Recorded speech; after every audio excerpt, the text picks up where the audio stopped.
আকাশ ছোঁয়া দুটি পাথরের স্তম্ভ, তার উপরে দাঁড়িয়ে আছে দুটি মন্দির। সেই স্তম্ভের উপরে ওঠার নেই কোনো সিঁড়ি বা প্রবেশ পথের অস্তিত্ব, তার উপর আবার মন্দির। কিভাবে সম্ভব? এই পাহাড়ে ওঠার রাস্তা কোনো কালে ছিল কিনা তাও জানা নেই।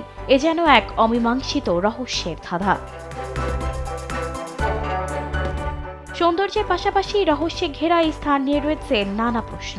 এর রহস্য শতাব্দী ধরে প্রত্নতাত্ত্বিকদের বিস্মিত করেছে। এত উঁচুতে খাড়া পাহাড়ের ওপর এই মন্দিরগুলো কিভাবে বানানো হয়েছিল? 1000 বছরেও এর তৈরির রহস্য উন্মোচন করতে পারেনি গবেষকরা। আশ্চর্যজনক এই পর্বতকে বলা হয় সুয়াংটা পর্বত, যা ডাবল প্যাগোডা পর্বত নামেও পরিচিত, যার অর্থ যমজ স্তম্ভ। এটি চীনের হুবেই প্রদেশের চেংদে শহরের দক্ষিণ পশ্চিমে পাহাড়ি অঞ্চলে অবস্থিত। ওয়ালটন ফ্যানের অ্যারোডাইনামিক ব্লেড ঘরের কোনায় কোনায় ঠান্ডা বাতাস ছড়িয়ে হাওয়া বদলে নেয়। আনুমানিক 916 সাল থেকে 1125 সালের দিকে লিয়াও সাম্রাজ্যের সময় তৈরি করা হয়েছিল বলে মনে করা হয়। কিন্তু এত খাড়া পাহাড়ের ওপর এই মন্দিরগুলো কিভাবে তৈরি করা সম্ভব হয়েছে তা নিয়ে শেষ নেই কৌতূহলের।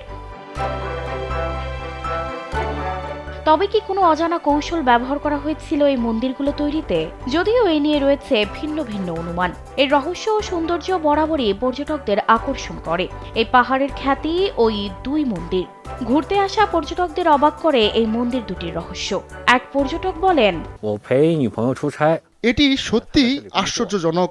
আমি এটিকে খুব জাদুকরী এবং মহৎ মনে করি, যেন যমজ দুই ভাইয়ের মতো।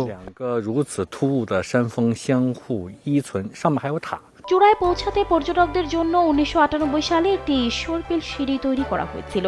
যদিও বিরল স্থানটির ক্ষতির আশঙ্কায় পরে এটি সরিয়ে ফেলা হয়েছে। তবে এর রহস্যের সমাধান কি হবে কোনোদিন, নাকি চিরকাল এই রহস্য নিয়েই পাহাড় দুটি তার সৌন্দর্য ধরে রাখবে? সানজিদা রহমান, কালবেলা।